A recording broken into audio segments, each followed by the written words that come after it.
अभी हमारा गेम सही से चल रहा है, लेकिन अभी भी जो प्लेयर का मूवमेंट है वो नेचुरल नहीं लग रहा है, क्योंकि सिर्फ पाइप मूव हो रहा है लेकिन जो बैकग्राउंड और ग्राउंड है वो अभी भी स्टिल है। तो अब हम क्या करेंगे, इनको मूव करेंगे।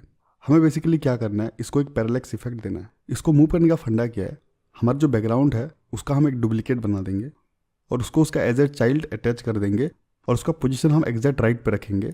फिर हम जैसे पाइप्स को मूव कर रहे थे उसी तरह हमारा बैकग्राउंड को मूव करेंगे और जैसे ही वो एकदम स्क्रीन का एज पर आएगा हम क्या करेंगे, उसका पोजीशन को हम फिर से रिसेट कर देंगे। अब क्योंकि ये सब एक फ्रैक्शन ऑफ सेकंड पे होगा तो यूज़र को पता ही नहीं चलेगा कि ये बैकग्राउंड फिर से रिसेट हुआ है और हमें एक पैरेलैक्स वाला इफेक्ट देखने को मिलेगा। और वही सेम चीज़ हम ग्राउंड के साथ करेंगे। सबसे पहले बैकग्राउंड को डुप्लीकेट करते हैं, इनको हम exact edge by edge connect करेंगे। एक चीज़ आप ध्यान रखना, ऐसे पैरेलैक्स इफेक्ट क्रिएट करने के लिए आपका इमेज जो है वो इस तरीके से डिजाइन होना चाहिए कि दोनों एंड जो है वो एक दूसरे को कनेक्ट करें, मतलब दोनों का एंड सिमिलर होना चाहिए। तब क्या होगा, जब हम इसको दूसरे एंड पे ज्वाइन करेंगे तो हमें वो कंटिन्यूटी वाला फील आएगा।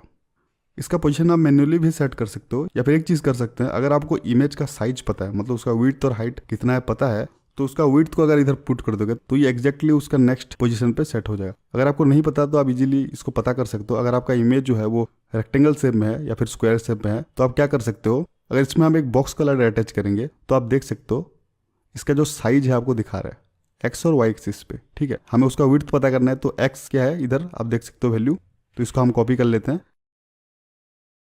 अगर इसको इधर हम पुट कर लेंगे तो आप देख सकते हो ये ऑटोमेटिकली उसका नेक्स्ट एज पे जाके पोजीशन हो गया।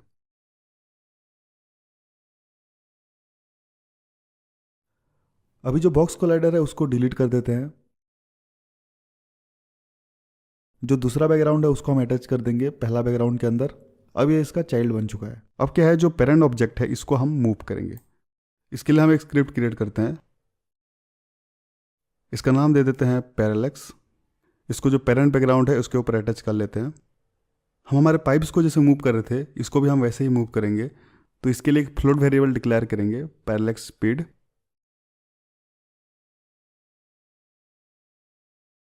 और मूवमेंट के लिए हम अपडेट पे जाते हैं, यहाँ पर लिखेंगे transform dot position plus equal to vector 3 dot left into parallax speed into time dot delta time.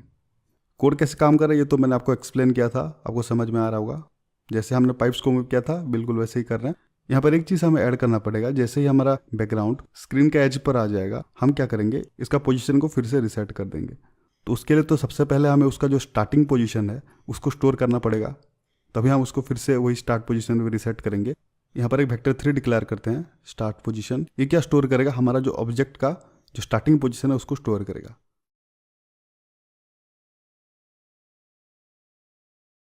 और स्टार्ट पे हम लिखते हैं start position equal to transform dot position.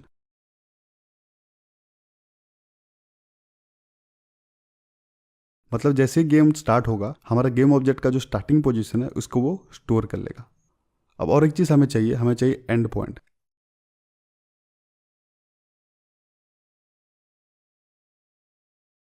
And point को हम सेट करेंगे इंस्पेक्टर से, और अपडेट में हम चेक करेंगे गेम ऑब्जेक्ट का जो एक्स पोजीशन है, वाई और जेड पे तो ये मूव ही नहीं हो रहा है तो उसको हम इग्नोर करते हैं। हम सिर्फ देखेंगे एक्स की तरफ, और जैसे उसका एक्स पोजीशन हमारा एंड पॉइंट तक पहुंच जाएगा हम क्या करेंगे, इसको रिसेट कर देंगे। तो इसके लिए कोड लिखते हैं, फिर आपको और अच्छे से समझ में आ जाएगा। हम अपडेट पे जाते हैं, यहाँ पर हम एक इफ कंडीशन ऐड करेंगे, if transform dot position dot X is less than equal to end point. तो हम क्या करेंगे, transform dot position is equal to start position.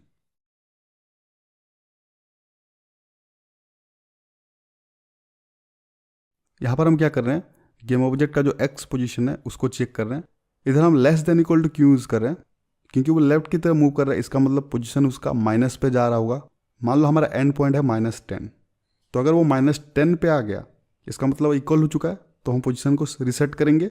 अगर वो आगे बढ़ भी गया, मान लो -11 हो गया, -12 भी होगा, तो भी वो एंड पॉइंट से आगे आ चुका है तो हमें रिसेट करना पड़ेगा, इसलिए हमने इधर less than equal to use किया। अगर हम राइट की तरफ इसको मूव करा रहे होते हो तो हम क्या करते, greater than equal to use करते। ठीक है, इसको सेव करते हैं। अब यूनिटी पे आते हैं,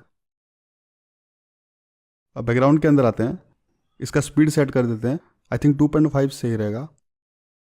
और एंड पॉइंट कौन सा है, इसको अगर मैं लेफ्ट की तरफ मूव करता हूँ तो आप देख सकते हो हमारा जो बैकग्राउंड का जो विड्थ है हमने जो कैलकुलेट किया था वही उसका एंड पॉइंट है। ठीक है, समझ में आ रहा है? तो एंड पॉइंट भी सेट कर लेते हैं और अब प्ले करके देखते हैं। अभी आप देख सकते हो बर्ड मूव हो रहा है, और अगर आप सीन पे इधर देखो तो आप देख सकते हो ये किस तरीके से काम कर रहा है। बैकग्राउंड हो चुका है, अब ग्राउंड को भी ऐसे ही सेट कर लेते हैं। यहाँ पर तो ऑलरेडी बॉक्स कोलाइडर है, तो आप देख सकते हो उसका साइज आपको ऑलरेडी पता है, सबका सेम ही है। इसका एक डुप्लीकेट क्रिएट करते हैं और इसको इसी का चाइल्ड बना लेते हैं। इसका विड्थ क्या हमें पता है, तो इधर वैल्यू पुट कर लेते हैं।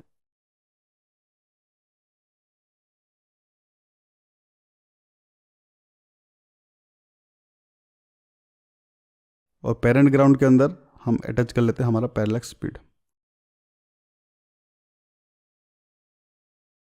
एंड पॉइंट तो दोनों में सेम ही रहेगा क्योंकि दोनों का विड्थ सेम ही है, लेकिन जो पैरेलक्स स्पीड है वो डिफरेंट रहेगा। अगर आपने बस या ट्रेन में सफ़र किया है तो आपने ऑब्जर्व किया होगा, जो पास की चीज़ है वो स्पीड मूव हो रही होती है और जो दूर की चीज़ें हैं वो धीरे धीरे मूव हो रहा है। तो वही सेम चीज़ इधर हम करेंगे ताकि हमें वो नेचुरल मूवमेंट वाला फील आएगा।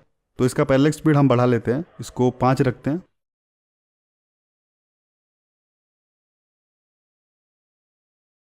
अभी अगर हम इसको रन करके देखें तो आप देख सकते हो हमारा जो ग्राउंड है वो तेज़ी से मूव हो रहा है और जो हमारा बैकग्राउंड है वो धीरे धीरे से मूव हो रहा है।